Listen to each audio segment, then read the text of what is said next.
Sabes que me gusta hablar sobre la historia olvidada, pero por supuesto la historia que contamos en este canal no está realmente olvidada, porque si estuviera completamente olvidada, ¿cómo la habría encontrado?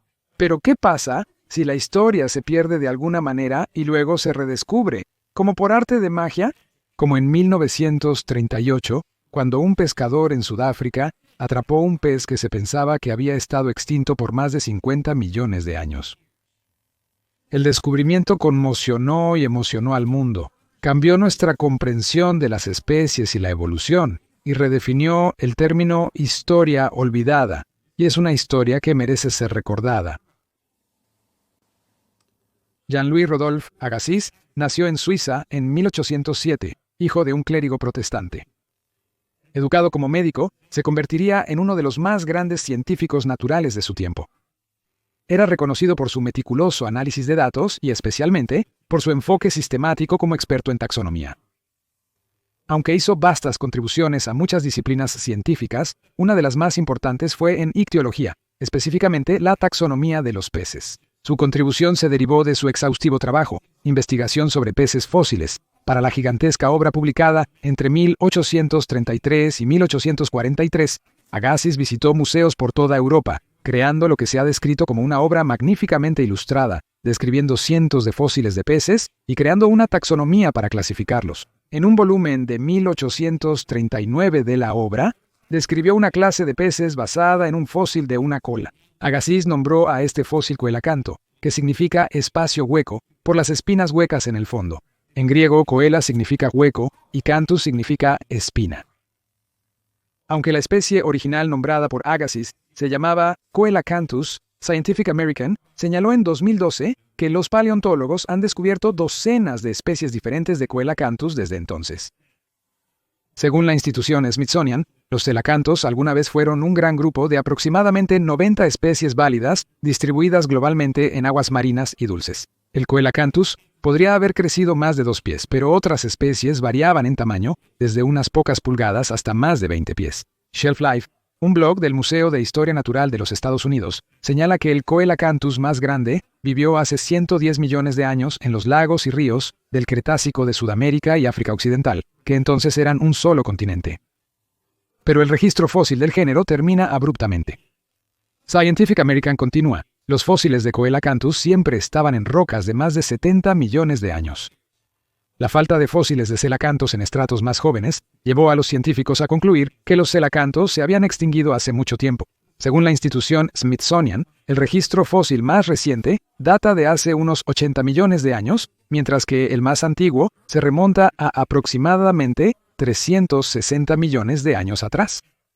Se creía que los coelacanthos se extinguieron hace unos 65 millones de años durante la gran extinción que acabó con los dinosaurios. Aunque Agassiz dio la primera descripción del género y le dio un nombre, inicialmente recibieron muy poca atención. Como dijo la edición de 1990 de la revista Science Progress, se notó su existencia en mundos pasados, pero en general no se les atribuyó gran importancia, ya que se consideraba que se habían extinguido. Eran poco mencionados en la literatura científica. Sin embargo, había algunas cosas que eran particularmente especiales sobre estos peces fósiles. Tenían características primitivas y aletas lobuladas que el Smithsonian describe como aletas similares a extremidades soportadas internamente por hueso. Pertenecen a la clase de peces Sarcopter-Iji, que incluye al pez pulmonado. Estas características únicas atraerían nueva atención cuando, en 1859, el naturalista inglés Charles Darwin publicó la controvertida obra sobre el origen de las especies. Según prehistoricwildlife.com, la nueva teoría de la evolución fue controvertida porque afirmaba que los animales evolucionaron unos de otros mediante un proceso de selección natural, donde los animales exitosos se adaptan y cambian para enfrentar nuevos desafíos, en lugar de tener criaturas que simplemente aparecen en el paisaje por medio de un creador divino. El problema, sin embargo, es que hay criaturas que viven en la Tierra, y en términos de evolución deben tener un conjunto común de antepasados que una vez vivieron en el océano. Esto implica que una criatura debe desarrollar la capacidad y necesidad de salir del agua y subir a tierra en algún momento. Esto le dio una nueva importancia a los peces que anteriormente se consideraban de poca relevancia. El Dr. Nelson explica cómo presumiblemente un pez nadador interino que se convierte en un caminante terrestre el celacanto se hizo popularmente conocido como uno de los preciados eslabones transicionales perdidos de Darwin. Durante el siglo XX, los libros de texto de biología presentaban al celacanto de Agassiz como evidencia científica que apoyaba la teoría de la evolución de Darwin. Esta descripción preocupaba a Agassiz mismo, quien era, como muchos científicos de su tiempo, un creacionista. Según un blog del Museo de Paleontología de la Universidad de California, probablemente fue el último científico respetable en rechazar por completo la evolución después de la publicación del Origen de las especies. Su oposición a Darwin fue influenciada por sus creencias religiosas y su amplia experiencia con especies fósiles. La Gaceta de Harvard indica que Agassiz objetaba que no había evidencia fósil para respaldar la visión de Darwin, considerándola una mera afirmación. Él dijo: «Muéstrame una especie fósil que haya cambiado con el tiempo». Así, el celacanto, un pez fósil, se consideró como evidencia tanto a favor como en contra de la teoría de Darwin. Aunque la visión de Darwin terminaría prevaleciendo en la comunidad científica, deja un interesante toque de ironía histórica. Agassiz se mudó a los Estados Unidos, donde se convirtió en profesor de zoología y geología en la Universidad de Harvard, y fundó el Museo de Zoología Comparada. En 1863, fue clave en el cabildeo ante el Congreso para crear la Academia Nacional de Ciencias. Como señala la revista Evolution News and Science Today, la ironía es más evidente que nunca. Una de las organizaciones científicas más importantes del mundo fue fundada, en parte, por un creyente en el diseño inteligente.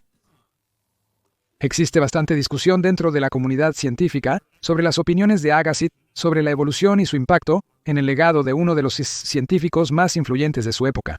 Pero en términos del celacanto había un punto. Este género de especies se estaba utilizando como evidencia de la transición de criaturas acuáticas a criaturas terrestres, de una criatura marina a una criatura terrestre, a pesar de que no hay evidencia de que alguna vez hiciera algo más que nadar. Y la evidencia de eso sería uno de los descubrimientos científicos más dramáticos del siglo XX. Marjorie Courtney Latimer nació en East London, Sudáfrica, en 1907. Desde niña amaba la naturaleza y soñaba con trabajar en un museo, pero con pocas oportunidades en ese campo, estudió enfermería. Pero antes de finalizar su formación, pudo cumplir su sueño al ser contratada por el Museo de East London. Una naturalista autodidacta de Sudáfrica, conocida por su amplio saber, recolectó especímenes incansablemente para el museo, haciéndoles saber a los pescadores locales su interés en peces inusuales. El 22 de diciembre de 1938, un pescador llamado Hendrik Goosen encontró exactamente eso. El sitio web del Museo Nisenet de Sudáfrica explica: el capitán Hendrik Goosen del barco de pesca Irving y Johnson Norin avistó un enorme pez azul brillante de un tipo que nunca había visto antes. Aún vivía, pero con 150 centímetros de largo y 57.5 kilos de peso, era demasiado grande para su acuario a bordo. No tuvo más opción. Lo abandonó en la cubierta, donde solo sobrevivió unas horas. Cuando atracó en East London, el capitán mandó a llamar a la señorita Courtney Latimer. Latimer tomó un taxi al muelle para inspeccionar el pez. Ella escribiría después: quité el limo para revelar el pez más hermoso que había visto. Medía 5 pies de largo, de un tono azul malva pálido con suaves motas blancas. Tenía un brillo iridiscente de plata azul verde en todo. El cuerpo estaba cubierto de duras escamas, con 4 aletas similares a extremidades y una peculiar colita de cachorro. Era un pez tan hermoso, más como un gran adorno de China, pero no sabía qué era. Según el libro de 1999 de Samantha Weinberg, A Fish Caught in Time, el taxista no quería el pez apestoso en su nuevo taxi, pero ella insistió y lo pusieron en el maletero.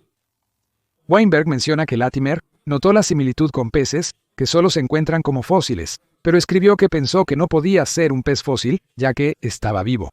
No pensé que pudiera ser, pero sabía que era algo valioso. Latimer quería preservar el pez de 127 libras hasta que otro naturalista lo inspeccionara, pero el proceso no fue sencillo. Intentó en la funeraria y en el almacén de alimentos en frío local, pero ambos se negaron. Al final, fue con Robert Center, un taxidermista aficionado local, y preservaron el pez de la mejor manera posible. Al final, solo pudieron salvar la piel y la columna vertebral, ya que el tejido blando comenzó a pudrirse, escribió. No había esqueleto. Trató de contactar a su amigo J. L. B. Smith, un ictiólogo autodidacta, pero no logró ubicarlo de inmediato. Le escribió el 23 de diciembre, «Querido Dr. Smith, ayer me trajeron el espécimen más extraño. El capitán del arrastrero me informó del espécimen, así que de inmediato lo llevé a nuestro taxidermista lo antes posible. Sin embargo, he hecho un boceto muy rudimentario con la esperanza de que puedas ayudarme a clasificarlo». Resulta que Smith había estado fuera de la ciudad y no recibió su carta hasta el 3 de enero cuando respondió, a partir de tu dibujo y descripción, «El pez se parece a formas que han estado extintas durante muchos años, pero estoy ansioso por verlo, antes de comprometerme». Al igual que Latimer, Smith dudaba de su intuición sobre el tema. Más tarde escribió, 50 millones de años. Era absurdo que los celacantos hubieran sobrevivido tanto tiempo sin que el hombre moderno lo supiera. El 9 de enero le escribió a Latimer, «Querida señorita Latimer, su pez está causando mucha preocupación e insomnio». Latimer y Smith intercambiaron varias cartas donde Latimer le envió algunas escamas a Smith, confirmando aún más sus sospechas. No fue sino hasta mediados de febrero, cuando regresó a East London y tomó una decisión definitiva. Allí, aunque llegó preparado, ese primer vistazo lo golpeó como una explosión ardiente, haciéndolo sentir tembloroso y extraño. Mi cuerpo hormigueaba. Me quedé como si estuviera petrificado. Sí, no había duda alguna. Escala por escala, hueso por hueso, aleta por aleta, era un verdadero celacanto. Nombró a la nueva especie en honor a Latimer Latimeria columnae. El hallazgo de un pez que se pensaba extinto hace más de 15 millones de años fue noticia global. Cuando el pez disecado se exhibió en febrero, el East London Daily Dispatch escribió que la multitud más grande jamás recibida en un día en el Museo de East London pasó por las puertas para ver el ahora famoso pez prehistórico. Desde que el Daily Dispatch describió al pez el lunes, el museo ha estado recibiendo cables de todo el mundo, incluyendo Londres, Alemania y las Rodesias, según el periódico. El 18 de abril, el Herald News de Passaic, Nueva Jersey, escribió que Smith calificó el hallazgo de sensacional y envió fotos al Museo Británico en Londres. Los funcionarios asombrados declararon formalmente que el descubrimiento fue uno de los eventos más asombrosos en el ámbito de la historia natural en el siglo XX. En abril, el Auckland Star de Nueva Zelanda publicó el titular Loch Ness superado, en referencia a afirmaciones previas de que un monstruo prehistórico había sido fotografiado en Loch Ness, Escocia, donde el monstruo no apareció.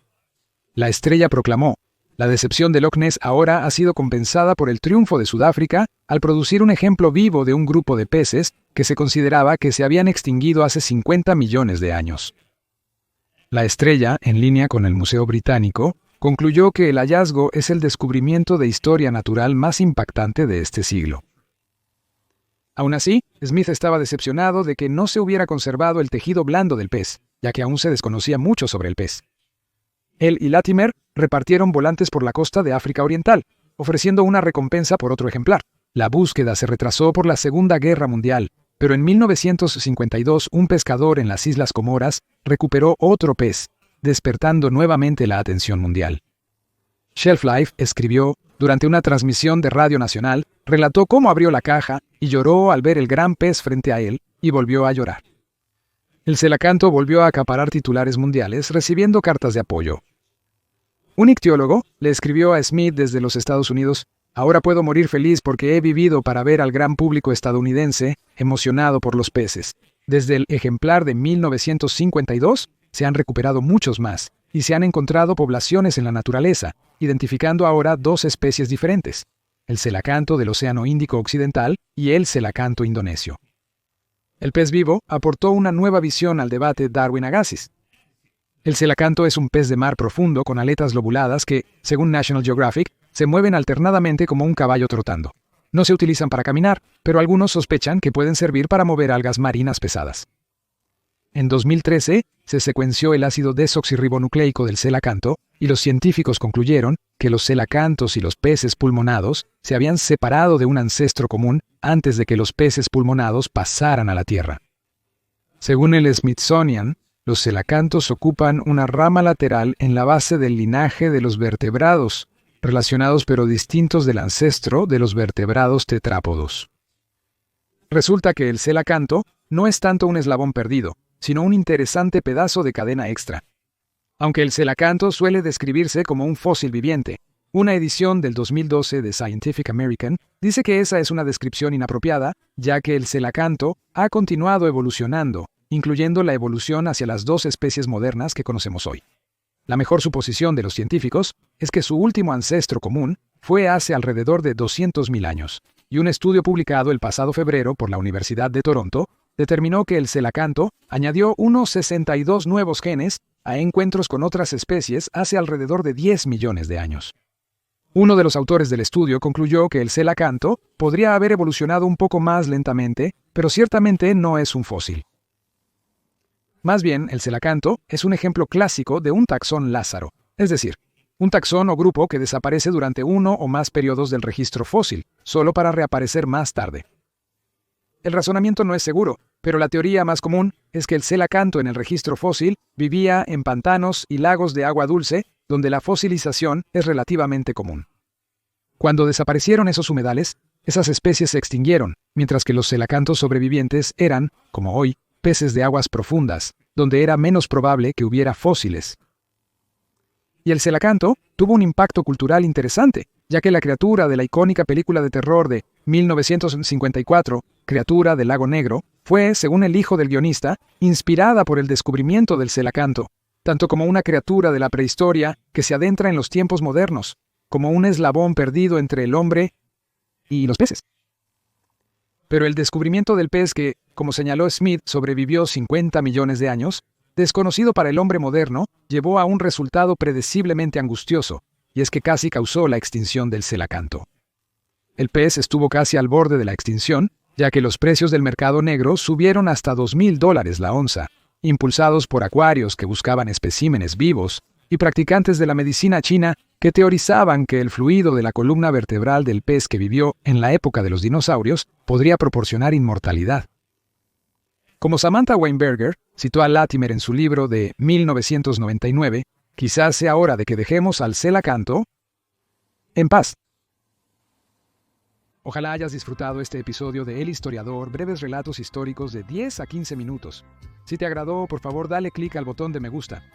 Si tienes preguntas, comentarios o sugerencias para próximos episodios, déjalos en los comentarios y con gusto responderé personalmente. Sigue a El Historiador en Facebook, Instagram, Twitter y visita nuestra tienda en teespring.com. Si deseas más episodios de Historia Olvidada, simplemente suscríbete.